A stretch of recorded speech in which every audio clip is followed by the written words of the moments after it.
the brothers Karamazov, Book 8, Chapter 8. As I see it, there's sort of six distinct events in this chapter. The first of the six events is the party, the orgy, as Dostoevsky describes it, that ensues after the one who was Grushenka's former lover exits the party. Now it's a party, and so Dmitri, with his purchased food and wine, his strong drink and chocolates, the party goes off, and so there's no shortage of people who come out of the woodwork when someone is ready to waste their money on a party.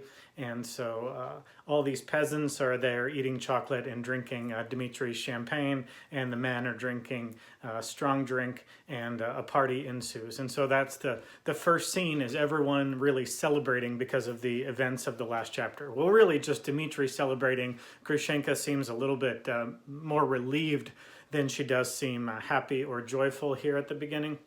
And Dmitri is elated at his good luck, at his good fortune, at this recent turn of events. And everyone else seems to just be taking advantage of the situation, taking advantage of Dmitri's foolish use of money. Now, the second thing that happens is now finally Grushenka is ready to talk to Dmitri. Maybe they've both loosened up a little bit. The air has gone out of the room just a little bit. It's a little bit more relaxed atmosphere. And now Grushenka is ready to rehash what happened in the last chapter, but sort of from her perspective, or how she felt about it. And she's saying, whoa, I'm glad that went the way it did. I'm glad that you didn't overreact. You didn't react in the way that I assumed you would.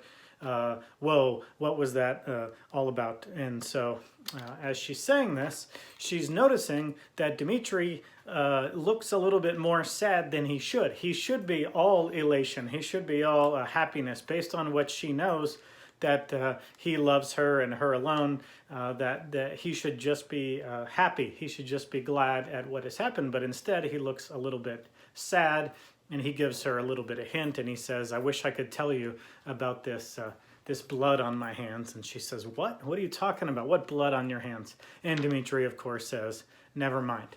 Okay, so the first scene is an all-partying scene. The second scene is a private convo between Dmitri and Grushenka, where she starts to get a little bit more personal, a little bit more let's talk about us, a little bit more relationshipy, and he is a mixture of the best of times, the worst of times. He's happy to have Grushenka, but sad because he has blood on his hands, Grigory's blood on his hands at least.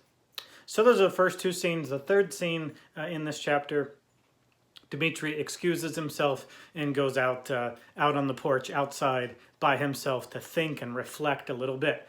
And so what was an absolute certainty 2 chapters ago, when he was on the 3 horses with Andre, the driver, what was certain at that point was that he would commit suicide, and that he would see Grushenka before he committed suicide. Now, the situation has changed a little bit. He's still, in his mind, probably injured severely or killed Grigory, his stepfather, essentially. But the turn of events with Grushenka has thrown this all these sure plans into question now. So will he still go through with it? Will he still commit suicide? And now, what will it be like if he commits suicide, knowing that he finally has a shot at Grushenka? So more than a little doubt, more than a seed of doubt has entered into Dmitri's mind. Now it's full-on doubt. What was certain 2 chapters ago has now changed so much that now he's wondering if he will commit suicide. And so that's the third scene. So first scene, party. Second scene, conversation between Dmitri and Grushenka. Scene number 3, Dmitri goes outside and reflects. And now scene number 4, he goes back in to have another conversation with Grushenka. And just as he sort of worked himself into elation, or more than elation, maybe hope and optimism for the future, allowed some glimmer of hope for the future, he goes in and finds Grushenka crying, and unfortunately she's crying over the Polish officer who has left. So he thought that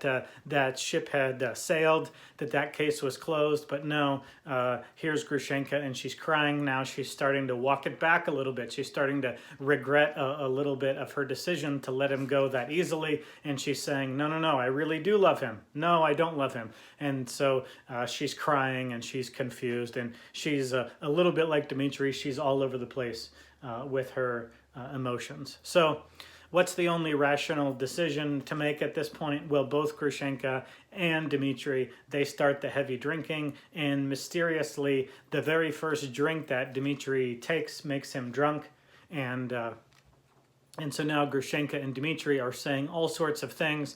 They're going, waxing and waning from mountain to valley emotionally. They're going up and down. They're all over the place emotionally, to the point where Dmitri needs to carry Grushenka to bed. He puts her in bed, he kisses her, and she says, no, no, no, no, let's not go any further. We've got to make this honorable. This is such a disgusting place. And so they begin to talk, but they begin to talk deliriously about their future together.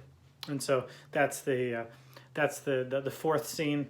The fifth scene comes when, as she's about to go to sleep, Grushenka sort of reflects and says, I thought I heard bells ringing, but I don't hear the bells ringing. And that makes Dmitri think, you know what? It was really loud, and there was a band, and there were dancers, and there were people partying, and now it's quiet. And finally, the sixth scene, the cops enter and say, you're under arrest for the murder of Fyodor Karamazov. And Dmitri, just prior to that, confesses to the murder of the old man. And so the cops are there investigating the murder of Fyodor, but all Dmitri and his drunken stupor and his staying up all night can think of is Gregory. So in other words, Dmitri confesses to the murder of Gregory, even though we find out later that Gregory is not dead, but the police are there to arrest him for the murder of Fyodor. And so it's a giant misunderstanding, which you just assume can be all rectified in just a sentence. You can that Dmitri can just say, no, no, no, no, I meant Grigory, I didn't mean Fyodor. But it's too late. He has already confessed to the murder of his father. And as this entire book 8 has shown us, there's all sorts of circumstantial evidence. He is suicidal. He has blood on his hands. He has money that he didn't previously. All sorts of clues that all point to his guilt. And now he's put words to all of these clues. He's confessed to the murder of his father. And so now we await what will happen with the accusation that Dmitri is capable of patricide, capable of murdering his own father.